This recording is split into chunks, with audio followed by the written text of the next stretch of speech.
अस्सलामुअलैकुम। Welcome back to my YouTube channel. मैं हूँ इरम तबस्सुम। कैसे हैं आप सब? उम्मीद है खैरियत से होंगे। आज मैं अपनी बहनों के लिए बहुत ही सिंपल और बहुत ही प्यारा डिज़ाइन लाई हूँ। इस शर्ट पर हमने सिर्फ शीशे लगाए हैं जो बहुत ही अच्छे लग रहे हैं और बहुत ही खूबसूरत लग रहे हैं। और ड्रेस के कलर के हिसाब से बॉर्डर की मैचिंग के हमने हाफ वाइट धागे का इस्तेमाल किया है।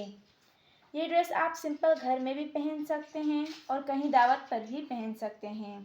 और इस ड्रेस को हैवी बनाने के लिए बॉर्डर पर और आस्तीन पर भी आप ये शीशे लगा सकते हैं। इस ड्रेस को बनाने में इतना टाइम भी नहीं लगता और बहुत ही इजी भी है। उम्मीद है ये ड्रेस आपको बहुत पसंद आएगी। प्लीज़ अपनी राय हमें कमेंट्स में बताएं। हमें दुआ में याद रखिए। अपना बहुत ज़्यादा ख्याल रखिएगा। हमारे चैनल को सब्सक्राइब करें, शेयर करें एंड बेल आइकन को दबाएं। शुक्रिया। अल्लाह हाफ़िज़।